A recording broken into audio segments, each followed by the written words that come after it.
Yeah, like I said, I've got a couple more hours of at least another 12 hours of stills, some time lapse stuff, and more infrared video and so forth to go through before I get through it all. So there's definitely more there. I can guarantee you that. Okay, well, geez, Lee, thank you very much, Lee Strauss from the UFOI team, for checking in with us with this fast-breaking news, and we will be, catching up with you next time for sure. I appreciate you breaking in here with us. No problem. Thank you, Michael. All right. You all have a good night. Thank you. All right. Bye. Oh my goodness. Gee, Tina Foster, I don't know if we can take any more of this excitement, but we are now just getting into the details that are going to be blowing people away on your whole idea and your book. Matter of fact, before we get started, tell us about your book. I understand it's quite voluminous even at this point. Yeah, it's called Plastic Maca, The Secret Death and Replacement of Beatle Paul McCartney. So it's at least 500 pages right now. And it's about 10 years worth of research. That every day I seem to find some new tidbit that I have to add. Like, for example, just the other day, I was watching an interview with Fall from 1984, or thereabouts, and he said that he was just then working on a film score. He had never worked on one of them before. It's like, wait a minute.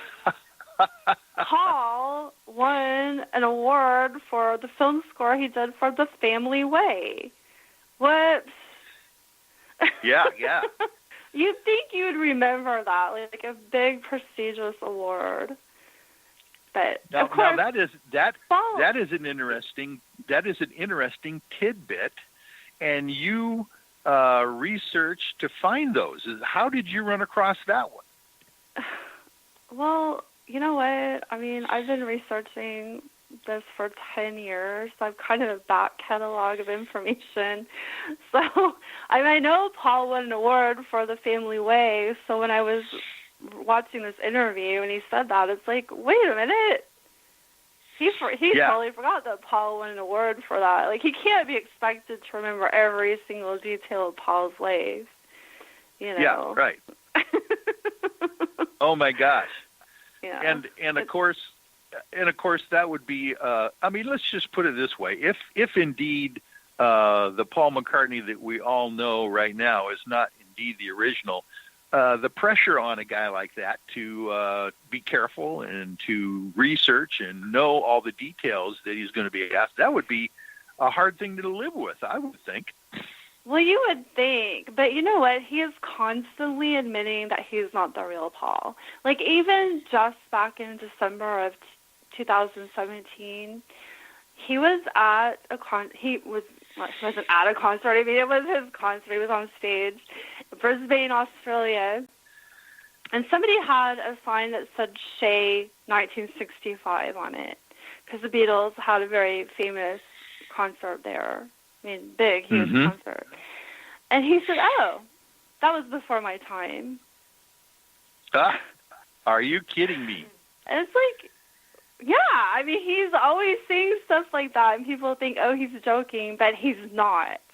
Like, he is telling you it was literally before his time. And I have, several stories in my book where he's just basically flubbing up on the history, like saying stupid things, messing up the time, totally getting the facts wrong. And I don't know why people give him so much of a pass, but it's like he doesn't. I mean, he would fail law school if he were like, going into an exam with like that kind of preparation. He would never pass the bar. Sorry. Yeah, there you go, for sure. Well, so it's not only the physical, it's the voice prints, there's so much. It's like, really, you have to want to believe the lie at this point to not see it. Yeah. So what you're saying is that, for instance, let's go the timeline on this. The concert in New York City at Shea Stadium, right? Yeah, was 1965. That was 1966, and then no, that was 65. 65. Okay, and then that's still can Paul. Yeah, that's totally Paul. Yeah. So exactly. So can you pinpoint then for the audience out there when exactly you think Paul McCartney was replaced, and what concert would that have been, or when was the last concert? In my considered opinion, the last concert was Seattle, August 25th, 1966. Is that right? After that, everything gets very sketchy. I have no problem believing it was Paul, and during up until Seattle, that there are recycled pictures. They recycled pictures of the Seattle show, pawning them off as candlestick. A couple of days later, several days later, yeah. The last Beatles concert has been not exploited shamelessly like you would expect, but has been suppressed. Beatles disappeared for about 4 months, where they had been constantly in the press before that. Oh my gosh. The LA press conference, which was a couple of days after the Seattle show, appears to be a different Paul. Plus, there are several comments about doubles and decoys, and just weird comments, like a little inside joke, like, yeah, we know this isn't really Paul. Kind of looks like him, but kind of not. Yeah. That, they get hung up on the Candlestick show, that was recycled pictures. They also get hung up on the Melody Maker Awards that were September 12th. It's like, those were recycled pictures too. That whole thing was sketchy. So people think, oh, Paul was around in September. Not necessarily. I mean, and that's in my book too. Proving that these are recycled pictures. Because now, are you saying then that they had a replacement Paul in the wings and were ready for this switch, and they've been planning this then? In my opinion, yes, which rules out an accident. Yes, because the rumor was, back in my teenage years, that Paul McCartney died in an automobile accident as an accident. Of course, no one admitted it at the time, and they just kind of debunked it and stuff. But tell us your theory of what really happened. I think that something happened between the Seattle show and the LA press conference, which was on August 28th, 1966. So there was a 2-day window. I think it happened in Seattle. I think we've got some clues that happened in Seattle. I know I mentioned that the Walrus was Paul, pretty famous. Paul is Dead clue. And there's that Arctic building in downtown Seattle with all all walruses on it. So, the Beatles stayed in downtown Seattle. No doubt they saw this building, like, oh, that's kind of weird, like walruses, okay, whatever. But then it's like they're trying to give hints that it was Seattle, Walrus, Seattle. Yeah, and where did they stay then when they were here in Seattle? They stayed at the Edgewater, at least one time.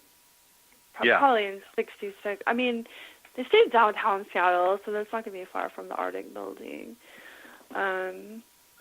But, there's this condensed cream of the Beatles cartoon that came out like in 73, Braverman. And it's really creepy. Or maybe it's 74, I'm sorry. Really creepy cartoon. And it has very dark imagery. It has car accident, shooting, doubles imagery, Illuminati imagery. It's really creepy.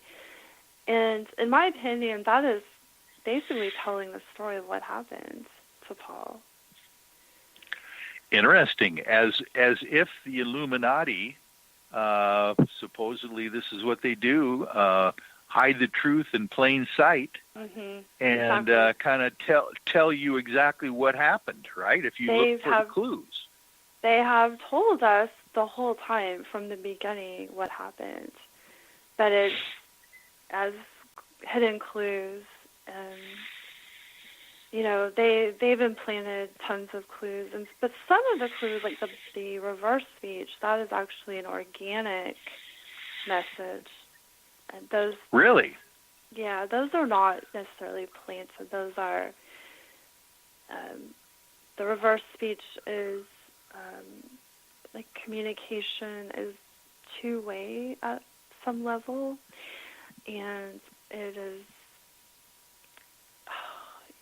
it's like the truth is revealed through reverse speech inadvertently, or not. The person is not intending to do it. But from what I understand, David John Oates was a pioneer researcher into reverse speech, and he said that it's actually been used in police investigations in Oregon. So really, it has some validity at least. But something like the reverse speech, if you play, there are a ton of songs you play backwards. They say Paul is dead, Paul is bloody. I mean, it's like there's so many. I mean, it's not funny, but it's like almost ludicrous at some level that there's like it's an overkill of clues, And but let me ask you this: would this have been because you mentioned that there is a difference in the voice print between the old Paul and the new Paul. Would these reverse speech songs be the new Paul saying this? Yes. So that's the clue. Then it couldn't have been the old Paul, because he wouldn't necessarily have known he was going to get imposter replaced. But the new Paul, or whoever's singing the song, has the knowledge of what happened, is what you're saying. Well, it's interesting about reverse speech, because if you think about it on a larger spiritual level, it may be revealing truth that has not even occurred yet. Like, for example, Yellow Submarine, the song, Ringo Sing It, it has Paul is dead clues in it. And it's before Paul. It's before whatever happened to Paul happened. And it's got clues in it. So it's and I've heard of that, the idea being that thoughts and things and truth are non-local. They don't have to happen in a certain timeline.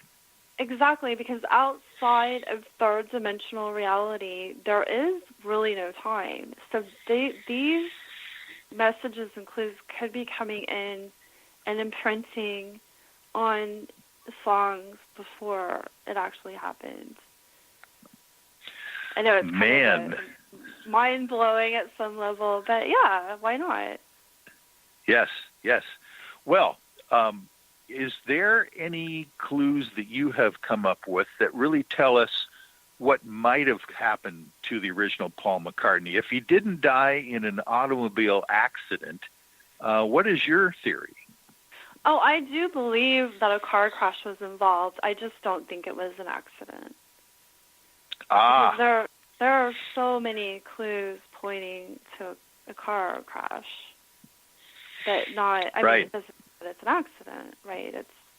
And lots of head trauma clues. I mean, I'm going through these in my book because they're part of the story, right?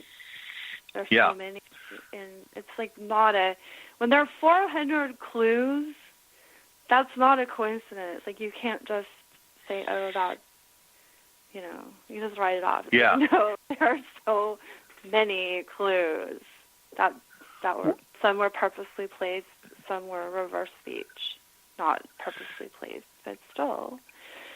Yeah. So do you believe then that this automobile accident, in quotes, accident, might have happened in the Seattle area, or in Seattle? Yeah.